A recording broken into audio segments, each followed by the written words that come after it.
நிறுத்துங்க. நிதிஷ்ங்க.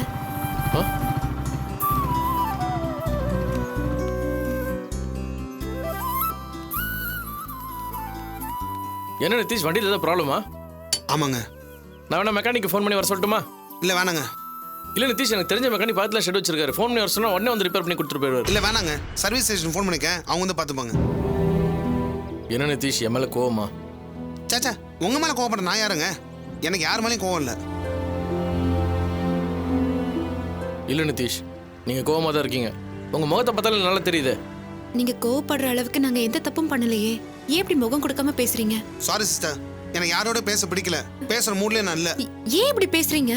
என்னை கேள்வி கேட்டு டார்ச்சர் பண்ணாங்க. வெறுப்பில் ஏதாச்சும் பேசணும்னு பயமா இருக்கு. என்னை டிஸ்டர்ப் பண்ணாங்க ப்ளீஸ். நிதிஷ், நீங்கள் லாவண்யா மேலே கோவப்படுறது நியாயம்தான். ஆனால் அதுக்காக எங்ககிட்ட பேசாமல் அவாய்ட் பண்ண நினச்சாதான் ரொம்ப கஷ்டமாக இருக்கு. உங்களை விட எனக்கு தான் அதிகமாக கஷ்டமா இருக்கு. லாவண்யா மட்டும் இல்லை, அவள் சம்மந்தப்பட்ட யாரோடய பேச எனக்கு இஷ்டம் இல்லை. சரி, அட்லீஸ்ட் ஒரு ஃப்ரெண்டு நினச்சாவது பேசலாம்ல? ஃப்ரெண்டுனா பேசியிருப்பேன். நீங்கள் லாவண்யோட அண்ணன், அவங்க அண்ணி, அவள் சம்மந்தப்பட்ட யாரோடய எனக்கு பேச விருப்பம் இல்லை. அவளை பற்றி பேசுறதே இன்சல்ட்டிங்காக நினைக்கிறேன். நீங்களும் பேச என்னை வெறுப்பேத்தாதீங்க. என்னை பொறுத்தவரைக்கும் அவள் எப்போ செத்துட்டா. நிதிஷ், இப்படி கட் அண்ட் ரைட்டாக பேசி எங்களையும் சங்கடப்படுத்துறீங்களே. லாவண்யா பண்ணது கரெக்ட், நான் என்றைக்குமே சொன்னதில்லை. அவள் தப்பு தான் பண்ணிட்டு இருக்கா. ஆனால் எவ்வளோ பெரிய தப்பாக இருந்தாலும் அதுக்குன்னு ஒரு சொல்யூஷன் இருக்கு. அந்த முட்டாள் அவள் பண்ண தப்பை ரியலைஸ் பண்ணி ஒரு நாள் திருந்தி வருவா. அது வரைக்கும் கொஞ்சம் வெயிட் பண்ணுங்களேன் ப்ளீஸ். அவள் திருந்துவான்னு இன்னுமா நம்புறீங்க?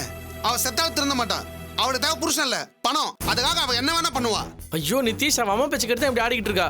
மற்றபடி லாவண்யா நீங்க நினைக்கிற தமிழ் இனிமே என்ன சமாதானப்படுறதுனால பெருசா ஒன்று நடக்க போறது இல்லை. அவனால எனக்கு சொர்க்கமே கிடைக்கனாலும் அதை பத்தி I don't care.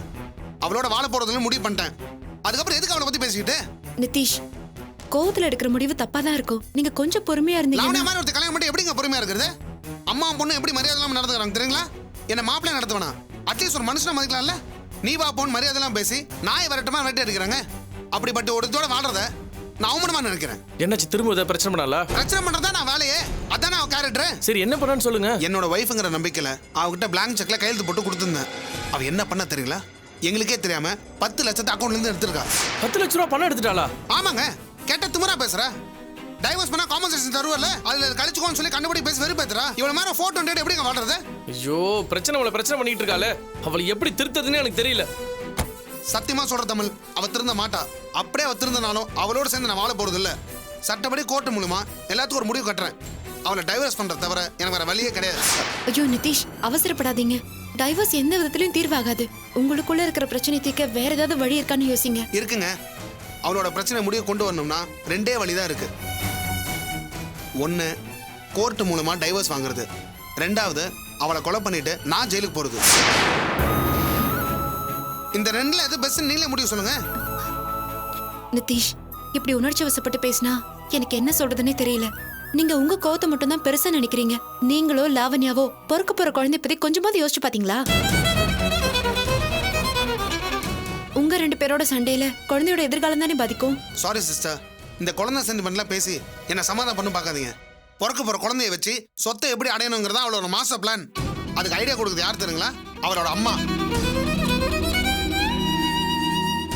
Sorry Tamil, சொல்றேன் தப்பா எடுத்துக்காதீங்க. நானும் லைஃப்ல எவ்வளோ கிரிமினல்ஸை பார்த்துருக்கேன். ஆனா அவங்க அம்மா மாதிரி ஒரு சீப்பான லேடியை நான் பார்த்ததே கிடையாது. என் குழந்தைய வச்சு பணம் பறிக்கணும்னு பிளான் பண்ணிருக்காங்களே, பெரியவங்க பண்ற வேலையாங்க அது. இதுக்கு லாவணையும் உடதுங்க. என்ன கல்யாணம் பண்ணிக்கிட்டதே பணத்துக்காக தான் இப்பதானே புரியுது. செக், இப்படி ஒரு கிரிமினல் லவ் பண்ணி கல்யாணம் பண்ணிக்கிட்டேனே, என் புத்தியை செருப்பால் அடிச்சுக்கணும். ஐயோ நிதிஷ், ஏன் இப்படி எல்லாம் பேசுறீங்க? எல்லாம் சரியாயிடும், மனசு விட்டுறாதீங்க. என்னால முடியல சிஸ்டர். இப்படி ஒரு வேதனை என் லைஃப்ல என்னைக்குமே அனுபவிச்சது கிடையாது. என்னோட நிம்மதி, சந்தோஷம் எல்லாமே போச்சு. என்ன விடுங்க. என் பேரண்ட்ஸ் எப்படி ஃபீல் பண்றாங்க தெரியுங்களா? நான் பண்ண தப்புக்கு அவங்களும் தண்டனை சேர்ந்து அனுபவிக்கிறாங்கல்ல.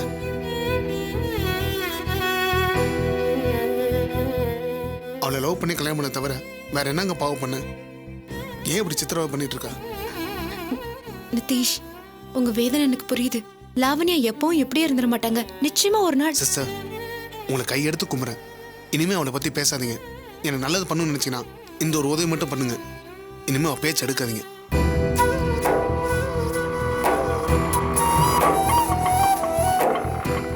என்னாச்சு சார்? பேட்டரி வீக்கா இருக்குன்னு நினைக்கிறேன். வண்டி ஸ்டார்ட் ஆகல. நீங்க ரெடி பண்ணி வீட்டுக்கு எடுத்து நோ வந்துருங்க. ப்ராப்ளம் சார், நீங்க கிளம்புங்க, நான் ரெடி பண்ணி எடுத்துட்டு வரேன்.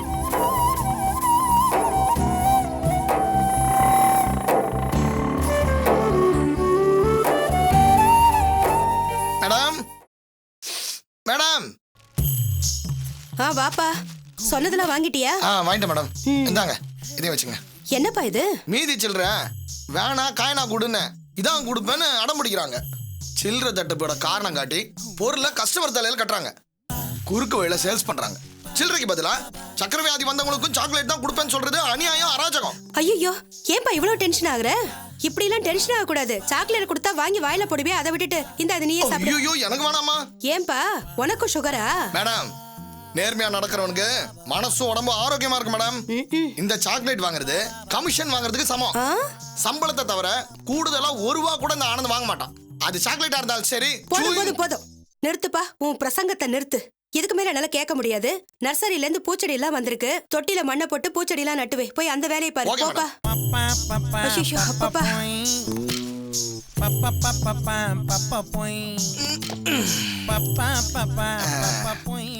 கடவுள் என்னும் முதலாளி கண்டெடுத்த தொழிலாளி விவசாயி விவசாயி. கடவுள் என்னும் போலீஸ் என்னும் முதலாளி கண்டெடுத்த தொழிலாளி ஆடர்லி நான் ஆடர்லி.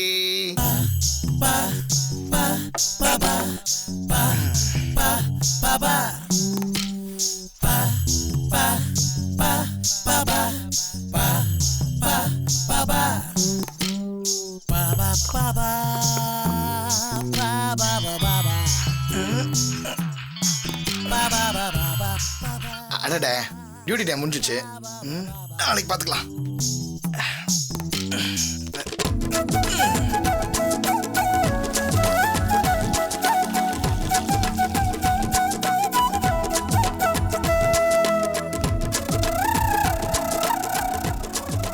வரேன் மேடம். ஹலோ, இது என்ன பேலன்ஸ் வச்சிருக்கீங்க? சாரி மேடம், எனக்கு டியூட்டி டைம் முடிஞ்சிச்சு. ₹1,00,00,000 கொடுத்தாலும் அன் டைம்ல வேலை பார்க்கறதா இல்ல. என்னது, வேலை பார்க்க மாட்டீங்களா? ஹலோ, உங்களுக்கு சம்பளம் கொடுக்கறதே ஒழுங்கா வேலை செய்யறதுக்காக தான். இப்படி அரைகுறையா விட்டுட்டு போறதுக்கு இல்ல. மேடம், எனக்கு சம்பளம் கொடுக்கறது நீங்க இல்ல, டிபார்ட்மெண்ட், தெரிஞ்சுங்க. ஆனா நீங்க வேலை பார்க்கறதே எங்க அப்பா கிட்ட. நாங்க சொல்ற வேலையை நீங்க செஞ்சுதான் ஆகணும். அதான் ஆர்டர்லியோட டியூட்டி. என்ன இங்க என்னடி பிரச்சனை? பாருமா, வேலையை அப்படியே பாதியில விட்டுட்டு போறாரு. ஹலோ, பாதிலாம் இல்லங்க, இன்னும் கொஞ்சம் தான் இருக்குது. அதை ஏன்பா மிச்சம் வச்சிருக்க? அதையும் முடிச்சிட்டு போக வேண்டியதானே? ஐயாவுக்கு டியூட்டி டைம் முடிஞ்சு போச்சாம். ஆமாமா, சரியான நேரத்துக்கு வரணும், சரியான நேரத்துக்கு போகணும். அதான் பஞ்சுவாலிட்டி. கரெக்ட் டைம் வரலன்னா ஏன் வரலன்னு கேக்குறீங்களே, அதே மாதிரி கரெக்ட் டைம் போலனா ஏன் கேளுங்க. நானே வேலை பார்த்தாலும் போன்னு சொல்லி அனுப்புவீங்க, அதான் ஆனஸ்ட். ஹலோ மிஸ்டர் கிளீன், டைம்க்குள்ள உங்க வேலையை முடிக்கலன்னா அதுக்கும் பெனால்டி இருக்கு. நீங்க மட்டும் இந்த வேலையை முடிக்கலன்னு வச்சுக்கோங்க, உங்க சம்பளத்துல பிடிக்க சொல்லுவேன். ஏன் தம்பி, இத முடிக்க இன்னும் ஒரு 10 நிமிஷம் ஆகுமா? அதையும் முடிச்சிட்டு போயே. இதோ பாருங்க மேடம், ஐயாவே வந்து சொன்னாலும் இதுக்கு மேல நான் வேலை பார்க்க மாட்டேன். எனக்கு வீட்டுக்கு போகணும். இவ்வளவு சீக்கிரம் வீட்டுக்கு போய் என்ன பண்ண போற? சம்பளம் வாங்குறல, சொன்னதை செய். சம்பளத்துக்கு அதிகமாவே நான் வேலை பார்த்துட்டு இருக்கேன். ஆர்டர்லியா இருக்கிறவன அடிமையா நினைக்காதீங்க. சம்பளம் இல்லாம ஓவர் டைம் பார்க்க சொல்றது சட்டப்படி குற்றம். ஓ, எங்ககிட்டயே சட்டம் பேசுறியா? நான் சட்டம் பேசல, திட்டமா வாழ நினைக்கிறேன். எனக்கும் குடும்பம் இருக்கு. வேலை நேரம் போக மத்த நேரம் அந்த குடும்பத்துக்கு சொந்தமானவன். அவங்கிட்ட உங்களால வேலை வாங்க முடியாது. நான் வரேன்.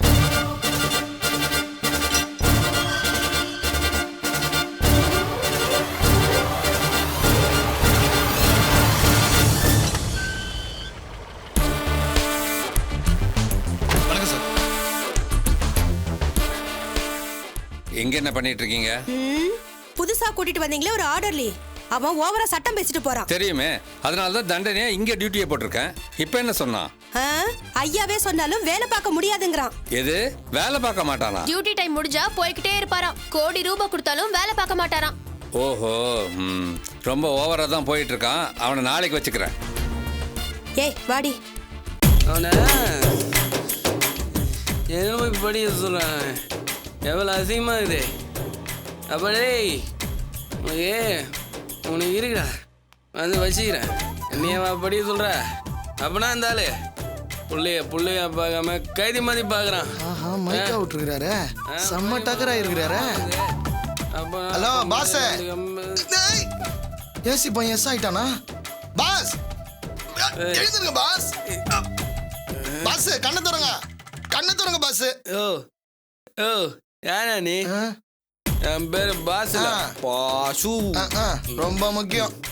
எழுந்துருங்க, வாங்க வீட்டுக்கு போலாம். வாங்க. ஏடா, யாரோட வீடு? உங்க வீட்டுக்கு தான். அது வீடு இல்லையா, பின்ன ஜெயிலு. அந்த அசிஸ்டன்ட் கமிஷனர் கட்டி வச்ச ஜெயிலு. சரி வாங்க ஜெயிலுக்கு போலாம். அது எங்க இருக்குன்னு உனக்கு தெரியுமா? வழி தெரியாம 1 ஹவரா இங்க உட்காந்துட்டு இருக்கேன். எனக்கு தெரியும், நீங்க ஏஞ்சிருங்க வாங்க. வாழ மாட்டேன் போயா. ஏங்க வாங்க. என்ன தூக்கிட்டு போ. தூக்கிட்டு போறதா? ஏங்க கஷ்டங்க அதெல்லாம். வாங்க. அப்போ ஊட்டிட்டு போ. ஆஹா இது வேலைக்கு ஆகாது.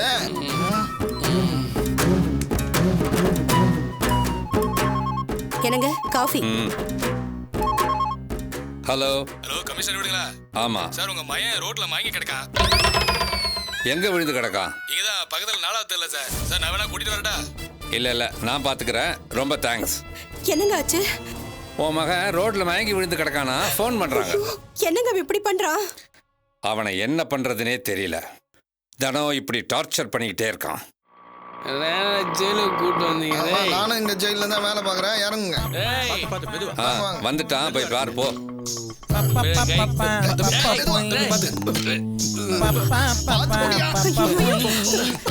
டேய் என்னடா ஆச்சு உனக்கு? ஏன்டா அப்படி இருக்க? நான் நல்லா தான் இருக்கேன். நீங்க யாரு மேடம்? ஐயோ, எல்லாம் என் தலையெழுத்து. உங்க மேல தலையெழுத்தா? சொன்னா கேட்க மாட்டேங்கிற. இந்தாயா. காசெல்லாம் வேண்டாம் சார். ஐயா அசிஸ்டன்ட் கமிஷனர், அதனால காசெல்லாம் வேண்டாம் சார். இந்த மாதிரி சலுகை கொடுக்கறதால ஓசி சவாரி பண்றாங்க. புடியா சார் வேண்டாம் சார். சார் வேண்டாம் சார். ரொம்ப தேங்க்ஸ் சார். வேணாமா? வரேன் சார். ஏய் ஏன்டா என் மானத்தை வாங்குற? உன்னால நான் வெளியே தலை காட்டவே முடியலடா. காட்டாத உள்ளே வச்சுக்கோ. ஐயா இல்லையா, அவர் கொஞ்சம் ஓவரா சாப்பிட்டுருக்கான்னு நினைக்கிறேன். கொஞ்சம் தூங்க விடுங்க. யோ என் மகன் அப்படிப்பட்டவன் கிடையாது. சமாளிக்க பார்க்காதீங்கய்யா. பாருங்க தலை நிக்கல, பேசுறதுலாம் குழகுன்னு. பிளாட்ஃபார்ம்ல படுத்துந்தாரு தெரியுங்களா? உடனே குடிச்சிருக்கான்னு முடிவு பண்ணிட்டியா? போய் வாயை மோந்து பாரியா, ஸ்மெல் அடிக்குதான்னு. லேசா தலை சுத்தி இருக்கும், பிளாட்ஃபார்ம்ல உட்கார்ந்துருப்பான். ஸ்மெல் வரலையா? இவ்வளவு கப்படிக்குது. எனக்கு என்னமோ சந்தேகமா இருக்கியா. ஹீரோயின் கஞ்சா அப்படின்னு இப்படி வேற ஏதாச்சும் கூட இருக்கலாம். ரொம்ப நாள் பழக்கம் நினைக்கிறேன். போதும் நிறுத்தியா. நீ யார பத்தி பேசுறேன்னு தெரியுமா? அவன் என் மகன். அசிஸ்டன்ட் கமிஷனரோட மகனை ட்ரக் அடிக்ட்னு சொல்றதுக்கு உனக்கு என்ன தைரியம்? ஐயா கமிஷனர் மகனா இருந்தாலும் சரி, ஐஜி பொண்ணா இருந்தாலும் சரி, கஞ்சா அடிச்சா தலை சுத்தும்யா. அதுக்காக என் மேல கோவப்படாதீங்க. தயவு செய்து அவர் நல்ல டாக்டர் கிட்ட கூட்டு போங்க. பேசின வரைக்கும் போதும். உன் டியூட்டி நேரம் முடிஞ்சிருச்சு, கிளம்பு. Yes sir. இதுல ஒன்னும் குறைச்சல் இல்ல, பய. எல்லாம் இவனால வருது. எத்தனை தடவை சொன்னாலும் இவனுக்கு அறிவே கிடையாது. ஹலோ ஒரு நிமிஷம். டியூட்டி டைம் முடிஞ்சது, வேலை பார்க்க மாட்டேன்னு சொல்லிட்டு போனீங்க. ஆனா அண்ணனை மட்டும் இப்போ ஹோட்டல்ல கூட்டிட்டு வந்திருக்கீங்க. வேலைக்கு கணக்கு பார்க்கலாம். மனிதாபிமானத்துக்கும் சமூக சேவைக்கும் கணக்கே பார்க்க கூடாது.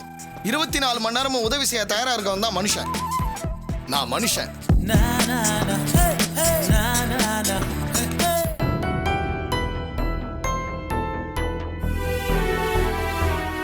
ஏங்க நாளைக்கு காலேஜ் கொஞ்சம் ஏர்லியா போகணும். பேங்க் போற வழியில எனக்கு கொஞ்சம் டிராப் பண்றீங்களா? உள்ள ரூம்ல ஷெல்ஃப்ல தான் பர்ஸ் இருக்கு, போய் எடுத்துக்கோ. எதை எடுக்க சொல்றீங்க? ஏதோ வாங்கணும்னு காசு கேட்டிய. கடவுளே, நான் ஒன்னு சொன்னா நீங்க ஏதோ பேசிட்டு இருக்கீங்க. என்ன ஆச்சு உங்களுக்கு? எல்லாம் இந்த லாவணி நினைச்சாதான் குட்டிமா. அவளை பத்தி யோசிச்சு பார்த்தாலே மண்டை குழம்புது. பைத்தி முடிச்சிடும் போல இருக்கு. அவ ஏன் தான் இப்படி பண்ணிட்டு இருக்காளுன்னு தெரியல. எனக்கே அவங்க பண்றதை நினைச்சா வேதனையா இருக்குங்க. எதிர்காலத்தை பத்தின பயமே இல்லாம இஷ்டத்துக்கு என்னென்னமோ பண்ணிட்டு இருக்காங்க. அவளை விடு குட்டிமா. நிதிஷோட நிலைமையை கொஞ்சம் யோசிச்சு பாரு. அவருடைய வேதனை பட்டு பேசும்போது மனசுக்கு எவ்வளவு கஷ்டமா இருந்தது தெரியுமா? நடு ரோட்ல நின்று கண்ணீர் விடுறதுக்கா இப்படி கஷ்டப்பட்டு காதலிச்சு கல்யாணம் பண்ணணும்? எனக்கு வர கோவத்துக்கு லாவணிய கணத்துல நான் அற ஓடணும் போல இருக்குது. ஏங்க நிதிஷ் பாதிக்கப்பட்டவர், கோவப்படுறதுல நியாயம் இருக்கு. நீங்களும் லாவண்யா மேல கோவப்பட்டா எப்படி? பின்ன கோவப்படாம கோயில் கட்டி கும்பிட சொல்றியா? அவளால ஒரு குடும்பமே கஷ்டப்பட்டு நின்று இருக்கு. அவங்க பண்றது தப்பாவே இருக்கலாங்க. அது குற்றம் சொல்றதுனால எந்த நல்லதும் நடக்க போறது இல்ல. அவங்க ஏன் இப்படி நடந்துக்கிறாங்க? எதனால புருஷனோட வாழ மாட்டேன்னு பிடிவாதமா இருக்காங்கன்னு யோசிச்சு பாத்தீங்களா? இதுல யோசிச்சு பார்த்து என்ன இருக்கு?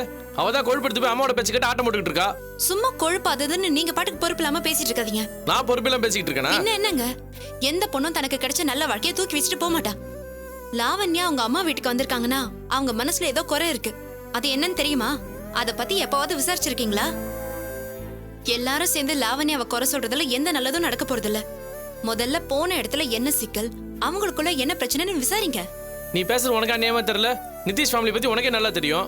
லாவண்யாவுக்கு கண்டிப்பா அவங்களால எந்த பிரச்சனையும் வந்திருக்காது. இல்லங்க, லாவண்யாவுக்கு பிடிக்காத பிரச்சனை ஏதோ நாங்க நடந்திருக்கு.